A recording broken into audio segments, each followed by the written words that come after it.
اللهم صل على سيدنا ومولانا محمد. أما بعد فأعوذ بالله السميع العليم من الشيطان الرجيم. بسم الله الرحمن الرحيم. من عمل صالحا من ذكر أو أنثى وهو مؤمن فلنحيينه حياة طيبة ولنجزينهم أجرهم بأحسن الذي كانوا يعملون. وقال النبي صلى الله تعالى عليه وسلم: إن في الجسد لمضغة إذا صلحت صلح الجسد كله وإذا فسدت فسد الجسد كله ألا وهي القلب. صدق الله مولانا العلي العظيم وصدق رسوله النبي الكريم ونحن على ذلك لمن الشاهدين والشاكرين والحمد لله رب العالمين. اللهم صل على محمد وعلى آل محمد كما صليت على إبراهيم وعلى آل إبراهيم إنك حميد مجيد. اللهم بارك على محمد وعلى آل محمد كما باركت على إبراهيم وعلى آل إبراهيم إنك حميد مجيد. گزشتہ جمعے میں قرآنی آیات اور حدیث رسول کریم صلی اللہ علیہ وسلم کے کچھ بیانات کی روشنی میں میں نے یہ بات عرض کی تھی کہ اصل تو نیکی کمانا مشکل اور نیکی کمانے کے بعد اس کا سنبھالنا اس سے زیادہ مشکل. جیسے دولت کا چوروں سے بچانا، ڈاکوؤں سے بچانا، جلنے سے بچانا، نقصان سے بچانا بڑا پریشان کن مسئلہ ہے، اس سے کہیں زیادہ نیکی کر کے اس کا آخری دم تک سنبھالے رکھنا بڑا مشکل ہے. کبھی کبھی آدمی کو پتہ بھی نہیں چلتا اور نیکیوں کو آگ لگ چکی ہوتی ہے. حدیث پاک میں آتا فرمایا مدنی کریم صلی اللہ علیہ وسلم نے مسجد میں دنیا کی باتیں کرنے سے آدمی کی نیکیاں جل کر خاک ہو جاتی ہیں. اب ہمیں احساس بھی نہیں ہوتا، ہم اس طرف توجہ بھی نہیں کرتے. اسی طرح ارشاد گرامی ہے محمد عربی صلی اللہ علیہ وسلم کا کہ جب آدمی کی نیت میں خلل واقع ہو جائے اور نیت میں بربادی آ جائے تو نیکیاں برباد ہو جاتی ہیں. اور کچھ نیکیاں ایسی ہیں جن کے بارے میں قرآن کریم کہتا یا ایھا الذین آمنوا، فرمایا ایماندارو لا تبطلوا صدقاتکم بالمن والاذی. ایمان اور یقین رکھنے والے لوگوں، جو تم نے کسی پر احسان کیا، جو سلوک کیا، اسے مرنے سے پہلے برباد نہ کرو. لا تبطلوا صدقاتکم، جو تم نے کسی کو خیرات دی، زکات دی، اللہ کے نام پہ کچھ دیا، اس کو مرنے سے پہلے برباد نہ کرو. اب سوال یہ ہے کہ برباد کیسے ہو گیا؟ ایک آدمی نے کسی کو، بیوہ کو، یتیم کو، محتاج کو، غریب کو، ہمسائے کو 100 روپے دیے تو برباد کیسے ہو گئے؟ قرآن کریم نے فرمایا یا ایھا الذین آمنوا، ایمان والو لا تبطلوا صدقاتکم بالمن والاذی. اپنے لینے دینے کو، اپنی خیرات کو، اپنی زکات کو، اپنے سلوک کو، اپنے لوگوں کے ساتھ مروت کو برباد نہ کیا کرو۔ الہ العالمین برباد کیسے ہو جاتا ہے؟ فرمایا لا تبطلوا صدقاتکم بالمن والاذى، احسان جتلانا، اس پر منت لگانا، مہنے مارنا، تانا زنی کرنا، ہم نے تیری ساتھ یوں سلوک کیا، ہم نے تجھے یوں کھلایا، ہم نے تیری یوں امداد کی، ہم نے تجھے یوں پالا، ہم نے تجھے یوں سنبھالا۔ فرمایا یا ایھا الذین آمنوا لا تبطلوا صدقاتکم بالمن والاذى، ایمانداروں اپنے صدقات کو، اپنی خیرات کو، اپنی نیکیوں کو، اپنی حسنات کو، اپنی اچھائیوں کو برباد نہ کیا کرو، جتلا کر، بتلا کر، شرمندہ کر کے، دوسرے کو ذلیل و خوار کر کے اس طرح سے برباد نہیں کرنی۔ پتہ چلا کہ نیکی کرنا بڑا مشکل ہے، اور نیکی کرنے کے بعد اس کا سنبھالنا اس سے زیادہ مشکل ہے۔ اسی کو کہتا کہ احسان گر کیا جتلا کر بھی تو لطف کیا، احسان گر کیا جتلا کر بھی تو لطف کیا، اس طرح سے دے کہ دست گدھا کو خبر نہ ہو، جس کو دے اس طرح سے دے، سجے ہاتھ سے دے رہا ہے تو کھبے کو پتہ نہ چلے، سخی نہ بنتا پھرا کر، حاتم تائی نہ بنا کر، لوگوں میں جتلایا نہ کر، ذکر و اذکار نہ کیا کر۔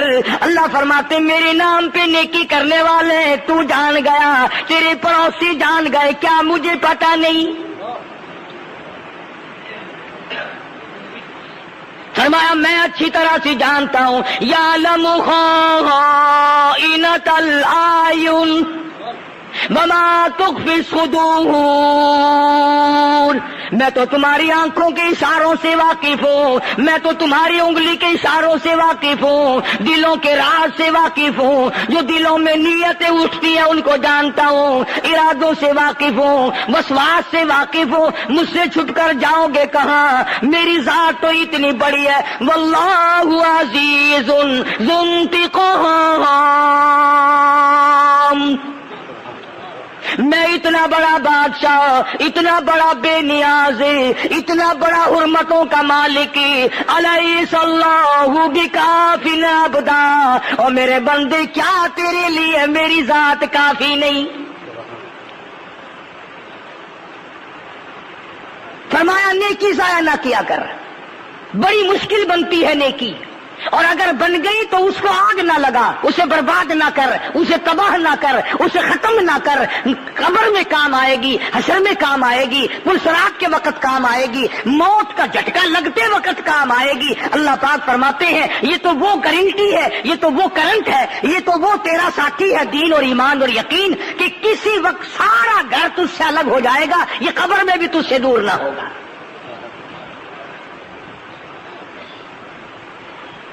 تو فرمایا ایمان اور یقین کی بات نہ جتلایا کر،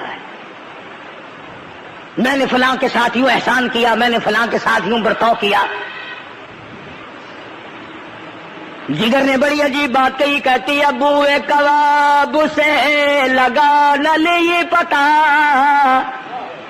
بوئے کباب سے کوئی لگا نہ لے یہ پتا، جگر کے جل جانے کی ہوا کو خبر نہ ہو،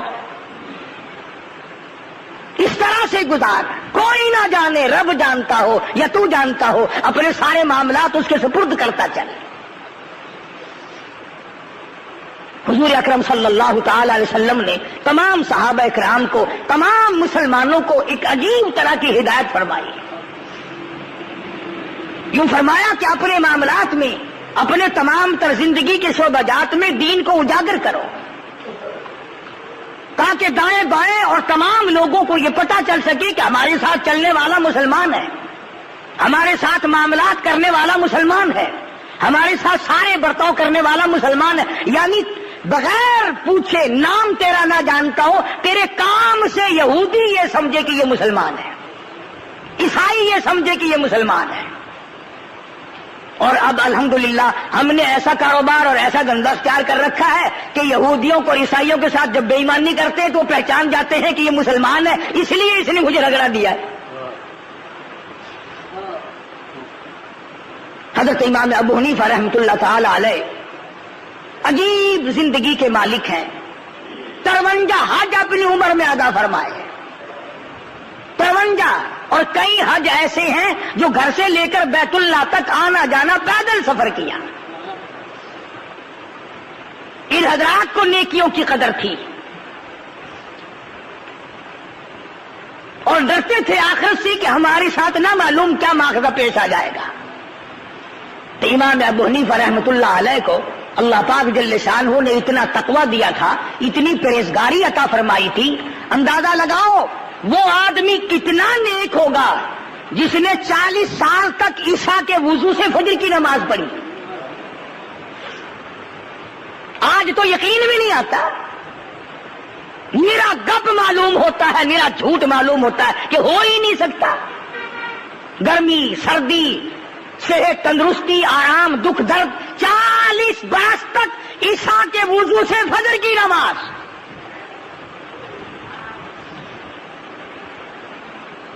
اور صحابہ کرام کے زمانے میں ایک جماعت ایسی گزری، 50 آدمیوں کی مستقل جماعت تھی، 50 آدمیوں کی مستقل جماعت تھی جنہوں نے 50 برس تک مغرب کے وضو سے فجر کی نماز پڑھی۔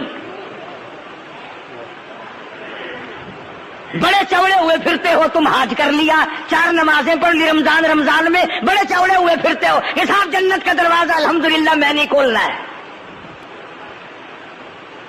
ادھر آ میں تجھے بتلاؤں نیک کون ہوتے ہیں اور اللہ پاک کن کو نیک بناتا ہے۔ تیرے جیسے وہاں ہزاروں پل صراط پہ سے گزرتے گزرتے ہی کٹ کٹ کر گر جائیں گے۔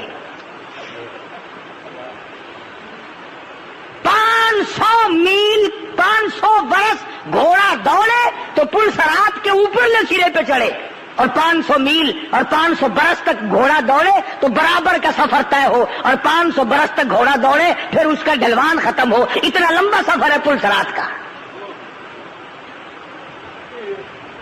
اب تم نے تو سوچ لیا ہوگا کہ اتنا لمبا پل ہو ہی نہیں سکتا۔ ہاں جب چلیں گے جب پتہ چلے گا ہے کہ نہیں۔ یہ میری بات نہیں، محمد عربی صلی اللہ علیہ وسلم کا فرمان ہے، سرکار دو جہاں حضرت محمد رسول اللہ صلی اللہ علیہ وسلم کا ارشاد ہے۔ لوگ گزر رہے ہوں گے، انبیاء بھی گزریں گے، رسول بھی گزریں گے، پیغمبر بھی گزریں گے، اولیاء بھی گزریں گے، صلحاء بھی گزریں گے، متقین اور تمام بزرگان دین گزریں گے، فاسق و فاجر بھی گزریں گے، بدماش بھی گزریں گے، بادشاہ بھی گزریں گے۔ حدیث پاک میں آتا ہے کہ اوپر یہ پل صراط ہوگی، تلوار سے تیز اور بال سے باریک، اور جہنم نیچے ہوگا، جہنم اس کے نیچے ہوگا۔ کون سا جہنم؟ فرمایا انا اعتدنا للظالمین، انا اعتدنا للظالمین نارا احاط بهم سرادقها وَإِن يَسْتَغِيثُوا يُغَاثُوا بِمَاءٍ كَالْمُهْلِ يَشْوِي الْوُجُوهُ بِئْسَ الشَّرَابُ۔ آج تو بڑا سوکھا معلوم ہوتا ہے، نماز نہ پڑھو کوئی بات نہیں، روزہ نہ رکھو کوئی بات نہیں، کسی کی عزت پہ ڈاکہ ڈالو کوئی بات نہیں، کسی کا مال چرا لو کوئی بات نہیں، کسی کے ساتھ فراڈ کرو کوئی بات نہیں۔ اللہ پاک فرماتے ہیں میں اپنے بینک میں جمع کر رہا ہوں، تمام حالات کو نوٹ کر کے رکھ رہا ہوں، دستاویز پوری کی پوری بن رہی ہے، مثل تیار ہو رہی ہے، ادھر موت آئے گی ادھر آواز لگے گی اقرا کتاب کی، پڑھ اپنی کتاب۔ کفا بنفسک الیوم علیک حسیبا، اپنے خود صاحب خود فیصلہ کرتا چل، تیری کمائی کس قسم کی ہے، تو دھن دولت کس قسم کا کما کے لایا ہے۔ ایسے لوگ کہ مغرب کی وضو سے فجر کی نماز پڑھنے والے 50 آدمی 50 برس تک پڑھتے رہے۔ آج لوگوں کو فرض نماز کی توفیق نہیں، جمعے کی نماز کی توفیق نہیں، حالانکہ حضور اکرم صلی اللہ علیہ وسلم کا فرمان ہے جس نے لگاتار 3 جمعے قضا کر دیے فلیس منا، میری امت سے خارج ہے، میں اس کا نہیں، وہ میرا نہیں، اور جس کے وہ نہیں پھر جائے وہ جہنم میں۔ اور ایمانداری کی بات تو یہ ہے کہ بے نماز کے چہرے کو دیکھا کرو، عقل مند آدمی منہ دیکھ کر پہچان لیتا ہے کہ یہ وہ پرانا پاپی ہے، بدماش، نماز نہیں پڑھتا، یہ چہرے سے ہی پتا چل جاتا ہے خدا کے بغاوت کرنے والے کا، باغی کا۔ تو امام ابو حنیفہ رحمۃ اللہ علیہ اتنے نیک، اتنے بڑے ولی، اتنے بڑے پرہیزگار، رات کو قرآن کریم کی تلاوت کرتے ہیں، نفلوں میں تہجد کی نماز میں قرآن پڑھتے ہیں۔ ایت آ گئی ثم لم یتوبوا فلہم عذاب جہنم، ثم لم یتوبوا فلہم عذاب جہنم ولہم عذاب الحریق۔ فرمایا ذرا ادھر آؤ تو صحیح، تمہیں پتا چلے گا کس طرح ذلیل کر دینے والا عذاب ہے، جلا دینے والا عذاب ہے، وَلَهُمْ عَذَابٌ مُّهِينٌ۔ دیکھو تو صحیح میں تمہیں کیسا ذلیل کرتا ہوں، ساری دنیا تمہارے منہ پہ تھوک کے جائے گی۔ فرمایا جسے میں ذلیل کر دوں اسے عزت دینے والا کون ہے، اور جس کو میں عزت دے دوں اسے ذلیل کرنے والا کون ہے۔ تو امام ابو حنیفہ رحمۃ اللہ علیہ رات کو قرآن کریم پڑھتا ہے ایک اللہ کا بندہ، اللہ اکبر، اس قدر روتے ہیں کہ سارا محلہ اٹھ کے آ جاتا ہے۔ نماز میں جب جہنم کا ذکر آ گیا امام ابو حنیفہ دھاڑے مار کر جو روئے، محلہ اکٹھا ہو گیا، اور ایک دن نہیں روزانہ ایسا ہوتا تھا۔ لوگ پوچھتے حضرت کیا بات ہے، فرمایا کرتے تھے جہنم کے انگاروں سے ڈرتا ہوں، جہنم کے انگاروں سے ڈرتا ہوں۔ کون سے انگارے؟ فرمایا کہ جن میں جلنے کے بعد آدمی کا بدن 3 میل لمبا، 3 میل چوڑا ہو جاتا ہے ایک آدمی کا بدن۔ اور تقوی پرہیزگاری کا یہ عالم ہے، ایک آدمی نے نہر میں غسل کیا، وہ غسل کر رہا ہے، یہ اس سے کافی دور آگے جدھر پانی بہہ کر جا رہا ہے وہاں وضو فرمانے لگے، تو جب پانی اٹھا کر منہ کی طرف کیا کلی کے لیے تو واپس پھینک دیا، اور جدھر سے پانی آ رہا تھا ادھر چلے۔ ایک آدمی کو غسل کرتے دیکھا جوان کو، فرمایا اتق اللہ، اتق اللہ، اتق اللہ، ڈر اللہ سے، ڈر جا خدا کے قہر سے۔ وہ کہنے لگا کیوں؟ اللہ اکبر، امام ابو حنیفہ رحمۃ اللہ علیہ فرمانے لگے تو زنا کر کے اس نہر میں غسل نہیں کر رہا ہے، بدکاری کر کے آیا ہے تو اس نہر میں غسل کر رہا ہے۔ تو کہنے لگا جی آپ کو کیا پتا؟ فرمایا میں نے جب پانی اٹھایا کلی کرنے کے لیے تیرے بدن سے لگ کر پانی گیا ہوگا نا، تو پانی سے زنا کی بدبو آ رہی تھی، پانی سے زنا کی بدکاری کی بدبو آ رہی تھی۔ میں اس لیے تجھے ہمدردی کے طور پر کہنا ہوں اتق اللہ، ڈر اللہ سے۔ اور اس لیے ارشاد فرمایا مدنی کریم صلی اللہ تعالی علیہ وسلم نے قیامت کے دن 7 آدمی عرش کے سائے میں ہوں گے، 7 آدمی عرش کی چھاؤں میں ہوں گے، 7 آدمی رب العالمین کے مہمان بن کے بیٹھیں گے۔ ایک ان میں سے وہ بھی ہے خوبصورت عورت کسی کو دعوت دے ادھر آ جا، اور وہ آگے سے کہہ دے مرد انی اخاف اللہ رب العالمین، میں تو اپنے رب العالمین سے ڈرتا ہوں۔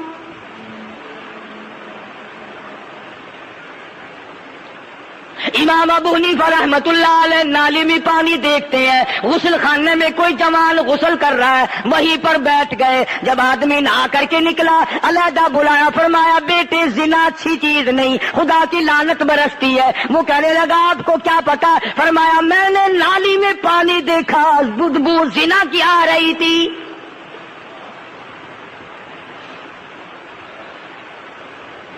جن لوگوں نے اپنی نیکیوں کو سنبھالا اور گناہوں سے بچنے کی کوشش کی، اللہ پاک نے ان کو دنیا ہی میں تمام چیزیں دکھائیں اور بتائیں۔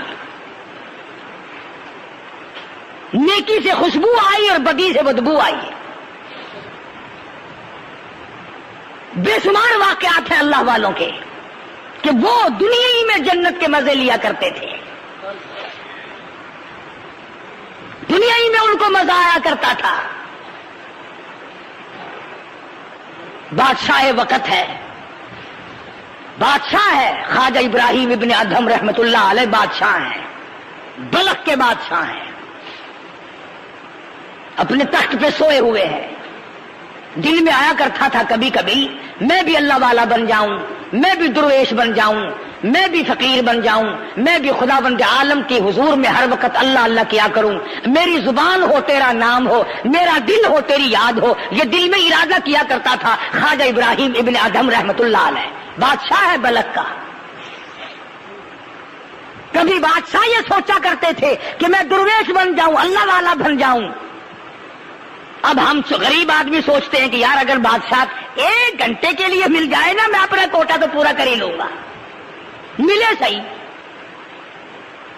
تو خواجہ ابراہیم بن ادہم رحمت اللہ علیہ سوئے ہوئے تھے. ایسا معلوم ہوا جیسے چھت پہ کوئی چل رہا ہو. باہر نکل کے پوچھا رہے کون ہے چھت پہ بھائی, کون ہے, کون ہے میری چھت کے اوپر؟ تو جواب ملا میرا اونٹ گم ہو گیا, وہ تلاش کر رہا ہوں. میرا اونٹ گم ہو گیا ہے, تلاش کر رہا ہوں. خواجہ صاحب فرمانے لگے تو پاگل ہے, احمق ہے, عقل نہیں. اونٹ کوٹھے کی چھت پہ ملا کرتا ہے کبھی؟ دیوانہ ہے, پاگل ہے, کوٹھے کی چھت پہ اونٹ تلاش کر رہا ہے. اوپر سے آواز آئی اگر میں عقل مند نہیں تو کون سا عقل مند ہے؟ اگر کوٹھے کی چھت پہ اونٹ نہیں ملتا, تخت پہ بیٹھے خدا نہیں ملتا.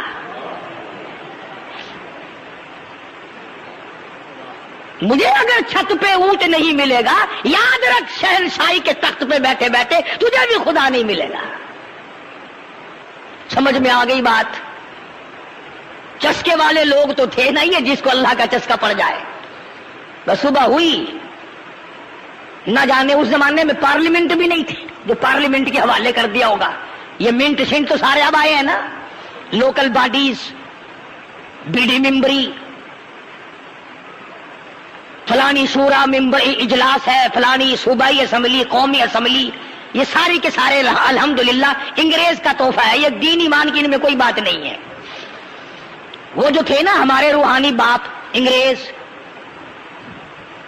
یہ تمام کا تمام ان کا پیدا کردہ, ان کی پیدا کردہ بیماری ہے, اس میں ہم لوگ مبتلا رہتے ہیں. خواجہ ابراہیم بن ادہم رحمت اللہ علیہ نے صبح اپنی بادشاہت چھوڑ دی اور فقیری لے لی اور اللہ اللہ کرنے لگے. سال 2 سال یا 6 مہینے, یہ کافی مدت کے بعد وہ بادشاہ خواجہ صاحب سے ملنے گیا. بادشاہ اور کہنے لگا کہ حضرت اگر آپ چاہیں تو آپ کی بادشاہت میں آج اور ابھی واپس کر سکتا ہوں. یعنی اگر آپ چاہیں تو میں آپ کو اپنی بادشاہت جو ہے نا جیسے آپ نے دی تھی میں بھی یوں ہی لوٹانے کے لیے ہر وقت تیار ہوں. تو خواجہ صاحب رحمت اللہ علیہ نے یہ نہیں فرمایا کہ بھائی اچھا اتنے دنوں تو نے مزے کر لیے, کچھ دنوں پہلے میں نے مزے کیے تھے, اب میری حکومت کو پھر لوٹا دو. سبحان اللہ, کی عجیب بات کہی. اور یوں فرمایا میں بادشاہت کو لے کر کیا کروں گا؟ فرماتے ہیں بادشاہی کے لوازم اور ہیں, بادشاہی کے لوازم اور ہیں اور گدائی کے نرالے طور ہیں. فرمانے لگے بادشاہت کے اور دھندے ہیں اور فقیری کا اور دھندا ہے. یاد رکھی تجھے تیری بادشاہت مبارک ہو, 100 سال کی بادشاہت سر سجدے میں رکھ کر میں جب سبحان ربی الاعلیٰ کہتا ہوں اس سانس میں جو مجھے مزہ آتا ہے تیری سلطنت میں ساری عمر میں کبھی نہ آیا ہوگا.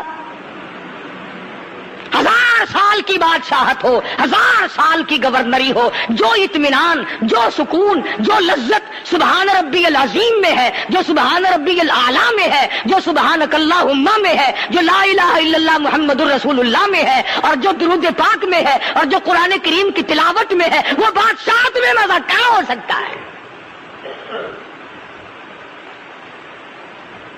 اس کا ایک نمایاں فرق آپ کو بتاؤں. ایک ہوتی ہے دلوں پہ حکمرانی. یہ فقیر درویش لوگ اللہ والے یہ دلوں پہ حکمرانی کرتے ہیں, دلوں پہ حکومت کرتے ہیں.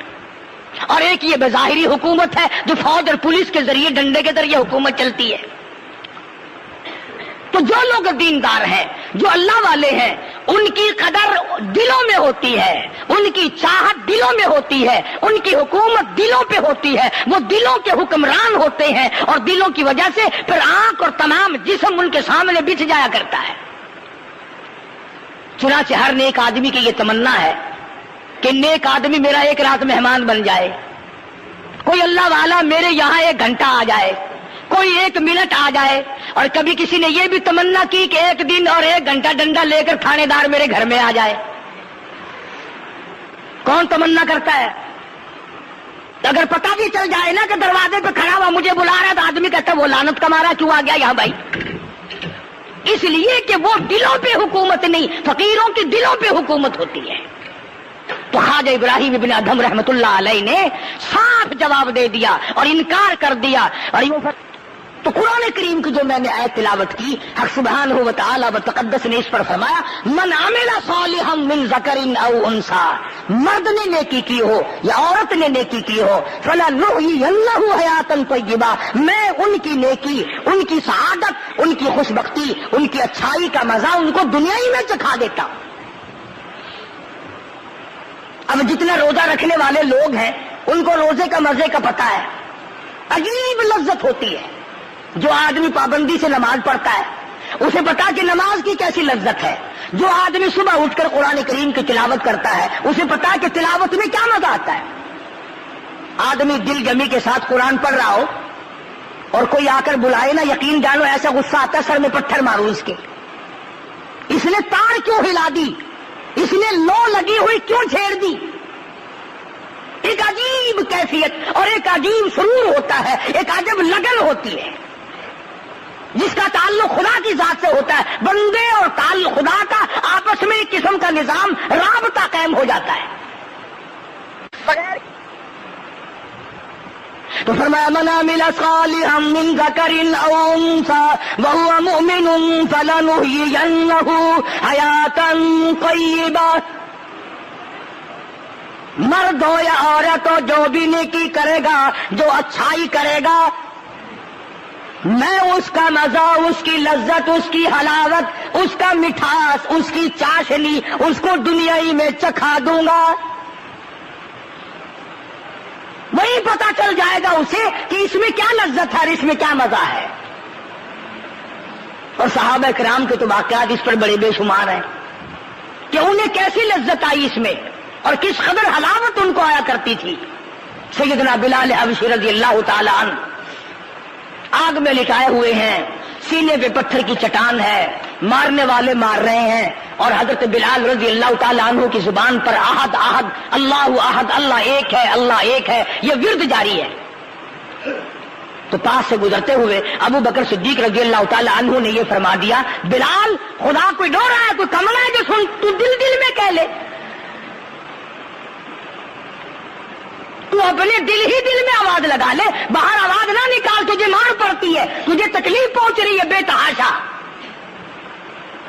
تو حضرت بلال رضی اللہ تعالی عنہ نے اتنا جواب سن کر صدیق اکبر کی زبان سے رضی اللہ تعالی رو دیا, رونے لگے اور فرمایا ابو بکر کوئی اور کہتا تو بات تھی, تم نے یہ بات کیوں کہی؟ اور وہ فرمایا کہ جب وہ ذات میرے سامنے ہو, جب میں اپنے خدا کا دیدار کروں, میں آہستہ کیسے کہوں؟ خدا کی ذات میرے سامنے ہوتی ہے, میں دیدار کر رہا ہوتا ہوں. تو دیکھو بلال نے دنیا ہی میں خداوند کریم کی تجلیات کا دیدار کر لیا. بایزید بستامی رحمت اللہ تعالی علیہ بزرگ گزرے ہیں, اللہ والے ہیں, نیک آدمی تھے, آخری وقت ہے. یوں لکھا کتابوں میں کہ فرشتوں نے جنت کا نقشہ کھینچ کر سامنے کیا, تو بایزید بستامی رحمت اللہ علیہ نے منہ پھیر لیا, پھر دوسری طرف جنت کا نقشہ کھینچ کر سامنے رکھا, بایزید بستامی رحمت اللہ علیہ نے پھر منہ پھیر لیا. تو فرشتوں نے پوچھا بستامی جنت سے نفرت ہو گئی؟ جنت سے نفرت ہو گئی، منہ پھیر رہے ہو جنت سے؟ تو بستامی کہتا ہے نہیں، جنت سے نفرت نہیں ہے، جس جنت میں میرے خدا کا دیدار نہیں، میں اس جنت کو لے کے کروں گا کیا؟ اور یوں کہنے لگا وہ گل ہی کیا ہے کہ جس گل، وہ گل ہی کیا ہے کہ جس گل میں بو نہ ہو، اور وہ دل ہی کیا ہے کہ جس دل میں تو نہ ہو۔ بایزید بستامی کہتا ہے میں اس جنت پہ بھی راضی نہیں جس میں تیرا دیدار نہیں، میں اس جنت کو لے کے کیا کروں گا؟ بھئی ایک موٹی سی بات ہے، جیسے ہم ویسے ہمارے خیالات۔ اگر کسی آدمی سے کام ہو ضروری، اس کے گھر جاؤ، گھر والے کہیں کہ زردہ پکا ہوا ہے کھاؤ، پلاؤ پکا ہوا ہے کھا، سالن پکا ہوا ہے کھا، پانی پی، شربت پی، لسی پی، وہ کہتا ہے میں کروں کیا کھا پی کر، جس سے ملنے آیا تھا وہ تو ہے ہی نہیں۔ اگر ایک آدمی کے بغیر آپ دنیا میں بےتاب ہیں، جس سے دنیا کا کام ہے، اور جس کو خدا کی لگن لگ جائے، جس کو خدا کی سوز و گداز لگ جائے، جس کو آخرت کا عشق پڑ جائے، جسے رب العالمین کی تجلیات کا چسکا پڑ جائے، اسے دنیا میں مزہ کیسے نہیں آئے گا؟ اس لیے فرمایا من عمل صالحا من ذکر او انثى وهو مؤمن فلنحيينه حياة طيبة ولنجزينهم اجرهم باحسن الذي كانوا يعملون۔ اللہ تعالیٰ فرماتے ہیں میں تو زبان سے بھی مزہ چکھا دیتا ہوں، آنکھوں سے بھی دکھا دیتا ہوں، دل اس کی گواہی دینے لگتا ہے یہ تو جنتی مزے ہیں۔ فرمایا وَأَمَّا مَنْ خَافَ مَقَامَ رَبِّهِ وَنَهَى النَّفْسَ عَنِ الْهَوَىٰ فَإِنَّ الْجَنَّةَ هِيَ الْمَأْوَىٰ۔ فرمایا ڈرنے والوں کے لیے جنت ہے، ڈرنے والوں کے لیے بہشت ہے، ڈرنے والوں کے لیے فردوس ہے، ڈرنے والوں کے لیے میری رضا ہے۔ وَمَن يُطِعِ الرَّسُولَ فَقَدْ أَطَاعَ اللَّهَ وَمَن تَوَلَّىٰ فَمَا أَرْسَلْنَاكَ عَلَيْهِمْ حَفِيظًا۔ میرے بندے میری اطاعت کر، میرے محبوب صلی اللہ علیہ وسلم کی اطاعت کر، اپنی ساری زندگی کو نکھری ہوئی رکھ، صاف ستھری رکھ، اسے گوگلی نہ بنا، میلی نہ بنا، اجلا رکھ اپنے تمام نظام کو۔ خدا کی قسم اللہ پاک ایک ایک قطرے کو جانتا ہے کہ یہ فلاں کے منہ میں جائے گا، ایک ایک دانے سے واقف ہے کہ یہ فلاں کے پیٹ سے گزرے گا۔ تو کیا ہماری زندگی کے واقعات و حالات سے وہ واقف نہیں؟ صحابہ کرام رضوان اللہ تعالی علیہ مجمعین کی جماعت کا تو یہ عالم تھا کہ وہ لوگ ہر قدم پہ سوچتے تھے، سانس پوچھ کر لیتے تھے اپنے دل سے کہ کس طرح لوں، کس حالت میں سانس لوں۔ آج زندگی تلخ ہے، آج زندگی برباد ہے، آج ہم پریشان ہیں اس لیے کہ ہمارے دی ہاتھ سے وہ رسی چلی گئی جس سے اطمینان اور سکون ملا کرتا تھا۔ قرآن کریم جس قوم سے چھن جائے، اللہ کا دین اور یقین جس قوم سے چھن جائے، انہیں سکون کیسے آ سکتا ہے؟ وہ دنیا میں عزت کی زندگی کیسے جی سکتے ہیں؟ مغلیہ خاندان کے چشم و چراغ لوگ ہیں، اتنے عظیم بہادر لوگ تھے کہ وہ کسی وقت بھی اپنے آپ کو سرنگو کرنے کو تیار نہیں، نہ بزدل تھے، نہ جھکتے تھے، نہ بکتے تھے، نہ اپنے آپ کو پامال کرتے تھے۔ آج کل کے تو بادشاہ بھی کیا ہیں، یہ کچھ بھی نہیں ہے ان کے پلے۔ یہ بھی کوئی بادشاہ ہے، آج بادشاہ کا پرسوں تختے دار پہ لٹکا ہوا ہے۔ یہ بھی کوئی بادشاہ تھا، آج بادشاہ کل کو جیل کی کوٹری میں پڑا ہوا ہے۔ یہ بھی کوئی بادشاہ ہے، آج بادشاہ کل لوگ اس کے منہ پہ تھوک رہے ہیں۔ بادشاہ تو یہ تھی، بہادر شاہ ظفر مرحوم کو رنگون لے گیا انگریز بے ایمان پکڑ کے لانتی۔ یہ جتنے تمہیں ملک میں بڑے بڑے سر نظر آتے ہیں، فلانا سر فلانا سر فلانا سر، ان کے ساری سر ہیں، پیر نہیں ہے ان کے۔ تمام کے تمام قوموں کے غدار ہیں، ملکوں کے غدار ہیں، اسلام کے غدار ہیں، قرآن کے غدار ہیں۔ یہ وہ لوگ ہیں جنہوں نے انگریز میموں کے تھوک چاٹے، جنہوں نے انگریزوں کے گھوڑوں کی لید چوسی. بڑے بڑے قبیلے خاندان پڑے ہیں تمہارے چاروں طرف. یہ کوٹھی ہے جو انہوں نے چاروں طرف ملک میں جگہ جگہ بنا رکھی ہے، یہ ان کے باپ دادا کی بنوائی ہوئی نہیں، یہ ان کو وراثت میں کہیں سے نہیں ملی، انگریز کا تحفہ ہے سارا.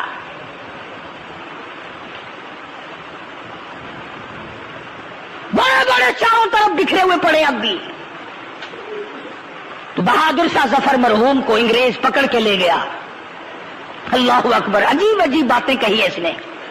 آپ لوگ اس ذوق کے نہیں، تمہیں پاگل کر دیا پاکستان کی کنجریوں نے، پاکستان کے کنجروں نے، تمہیں گانے سنا سنا کر شعراء کے تمام تخیلات کو برباد کر دیا. بڑی بڑی بات کہی ہے بہادر شاہ ظفر نے. ایک اپنی غزل میں کہتا ہے پس مرگ میرے مزار پر جو دیا کسی نے جلا دیا، پس مرگ میرے مزار پر جو دیا کسی نے جلا دیا، اسے آہ دامن باد نے سر شام ہی سے بجھا دیا. بڑی بڑی عجیب بات کہی ہے.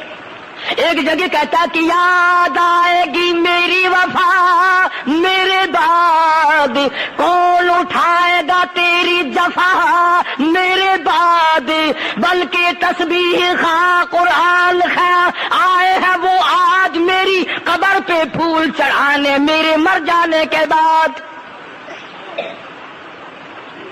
یہ آیا کرے نا، بڈھے باپ کو پانی کا گلاس نہیں دینا، دم نکلتی قلخانی کے چاولوں کی تیاری ہو جاتی ہے. کبھی نہیں پوچھا ابا جان کو کیا حال ہے. بہادر شاہ ظفر مرحوم مغلیہ خاندان کا فرزند انگریز لانتی گرفتار کر کے رنگون لے گیا. وہاں جا کر کوٹڑی میں بند کیا ہوا ہے، زنجیروں میں پابند کیا ہوا ہے. بہادر شاہ ظفر کے 12 بیٹے تھے، سارے بیٹوں کو قتل کیا. توجہ کرنا، بیٹھکوں میں، ہوٹلوں پہ، دکانوں پہ بیٹھ کر ناول بڑے پڑھتے ہو، بکواس بڑی کرتے ہو. کبھی تم نے اپنے ملک کی تاریخ بھی پڑھی؟ چلو تمہیں قرآن اچھا نہیں لگتا، تمہیں ایمان اچھا نہیں لگتا، تمہیں صحابہ کرام کے واقعات اچھے نہیں لگتے، تمہیں اولیاء کرام کی باتیں اچھے نہیں لگتی، اور ظالموں جس ملک میں رہتے ہو اس ملک کی تاریخ تو پڑھا کرو کبھی. تمہیں تو یہ بھی کبھی نہیں پڑھا کہ سن 71 میں پاکستان کے ٹکڑے کس نے کیے. کم سے کم قوم کو پتا تو چلے کہ پاکستان کا چور کون ہے. سگریٹ کا دھواں اڑایا اور چائے کی پتی پی اور موت آئے کتے کی طرح مر گئے، بس یہ سیکھ رکھا ہے. بہادر شاہ ظفر کے مرحوم کے 12 لختے جگر، 12 بیٹے خوبصورت جوان سر قلم کر دیے، سر کاٹ کر 12 برتنوں میں رکھا، اوپر سرپوش ڈھک دیے. اور بہادر شاہ ظفر کو جا کر کے ایک انگریز کہتا ہے ہم نے آج تمہاری دعوت کی ہے، ہم نے آج تمہاری دعوت کی ہے. بہادر شاہ ظفر سمجھ گیا انگریز اور میری دعوت. جیسے ہم مولوی بھی ان باتوں کو کچھ کچھ جانتے ہیں، جب تم میں سے کوئی دعوت کرنے آتا ہے نا ہم سمجھ جاتے ہیں کوئی نہ کوئی ان کے یہاں مر گیا. خوشی میں دعوت مولوی کو کون کھلائے؟ چیئرمین مر گئے، دعوت کھانے والے کوئی اور لوگ تھوڑے. بہادر شاہ ظفر کو انگریز کہتا ہے تیری دعوت کی ہم نے، چلو. بادشاہ کہتا ہے میں نے دعوت کھا لی، تم نے کھلا دی، کیوں تنگ کرتے ہو؟ بہرحال بادشاہ بہادر شاہ ظفر کو لائے، کرسی بچھائی، آگے میز رکھی. بادشاہ کے 12 بیٹوں کے سر رکھے ہوئے تھے برتنوں میں، اور پہلا برتن کھولا تو بڑے بیٹے کا سر تھا، دوسرا برتن کھولا تو اس سے چھوٹے کا سر تھا، تیسرا کھولا. اسی طرح سے 12 بیٹے تھے، 12 بیٹوں کے سر برتنوں میں رکھ کر انگریز نے سامنے کر دیے. میں ہوتا، تم میں سے کوئی ہوتا، تم تو نیک ہونا بڑے ولی، ہارٹ فیل ہو جاتا. دل کی حرکت بند ہو جاتی، قیام سے گرتا، مر جاتا۔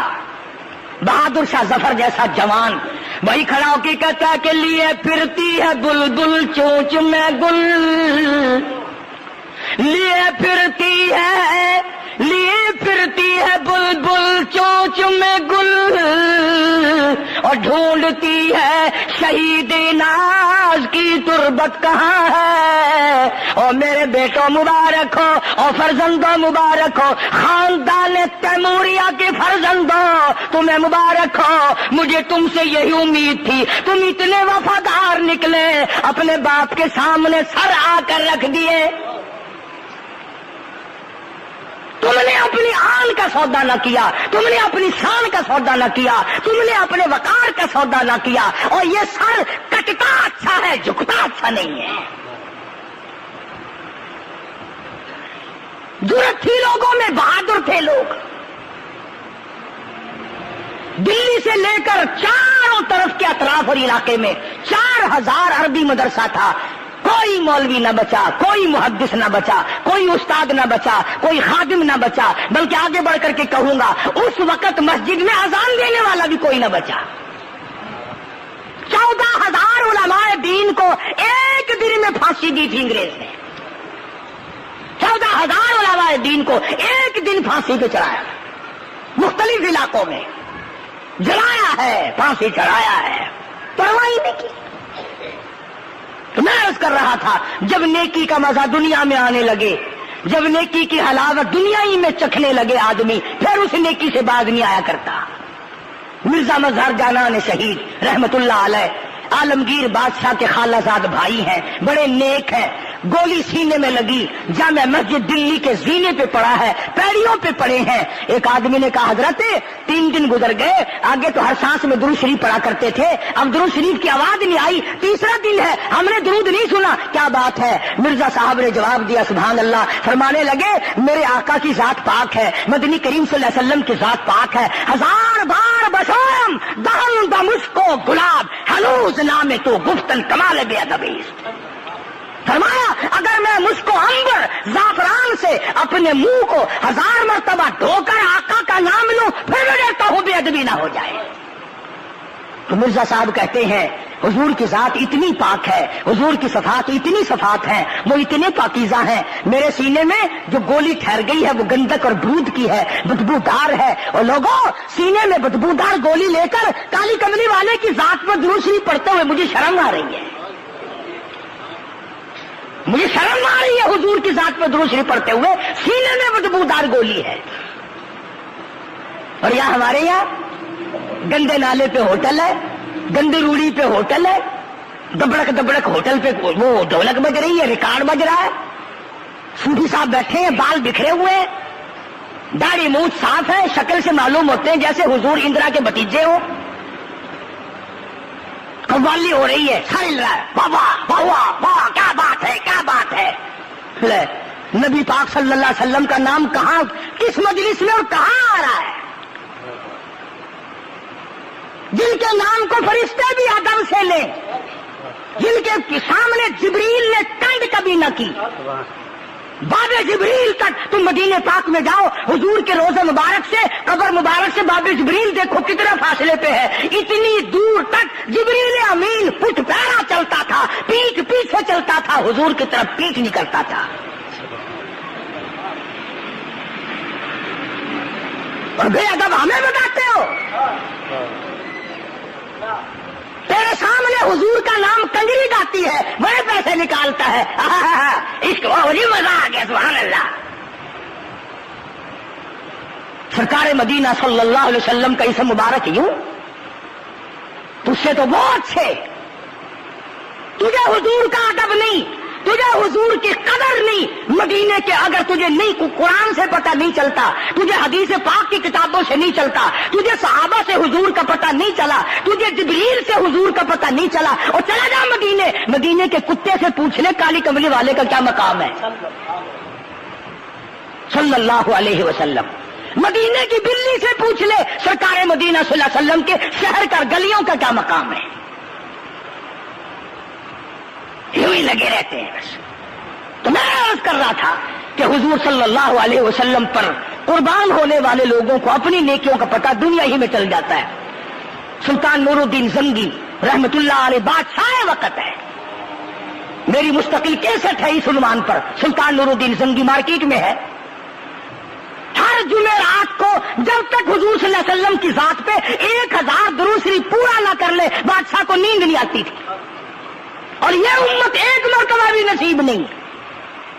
یہ جو چوڑے ہوئے پھرتے ہیں نا ہم امت والے، ایک سوتے وقت ایک درود شریف کی توفیق نہیں۔ ایک دن پتہ نہیں کیا پریشانی تھی تو 700 مرتبہ درود شریف پڑھا سلطان نور الدین بادشاہ نے، تو سوتے میں حضور صلی اللہ علیہ وسلم کی زیارت ہوئی۔ سارے کو سبحان اللہ، زیارت ہوئی اور یوں فرمایا نور الدین آج 300 مرتبہ درود شریف کم کیوں پہنچا؟ آج 300 مرتبہ درود پاک کم کیوں پہنچا؟ اللہ اکبر، اٹھا ہے، وضو کیا ہے، رویا ہے اور وہ درود پاک پورا کیا ہے۔ بھائی جس کا سودا منظور ہوگا تو لینے والا کم زیادہ بھی بتانے آئے گا نا، یار سودا تیرا کم نکلا یا زیادہ آ گیا، اور ہمارا تو اصل تو سودا نہیں، سودا ہے تو منظور نہیں، کم ہی جاتی کون بتانے آئے؟ میری معروضات کا مطلب یہ ہے کہ جو نیکی بن پڑے اس کی حفاظت کرو، اس کو سنبھالو، اسے آگ نہ لگاؤ، اسے برباد نہ کرو۔ اس لیے قرآن کریم نے فرمایا من عمل صالحا من ذکر او انثى وهو مؤمن فلنحيينه حياة طيبة ولنجزينهم اجرهم بأحسن الذي كانوا يعملون۔ فرمایا ہم نیکی کرنے والوں کو یوں ہی بدلہ دیا کرتے ہیں، آخرت میں بھی دیں گے، دنیا میں بھی دیں گے۔ اللہ پاک مجھے اور آپ کو عمل کی توفیق عطا فرمائے۔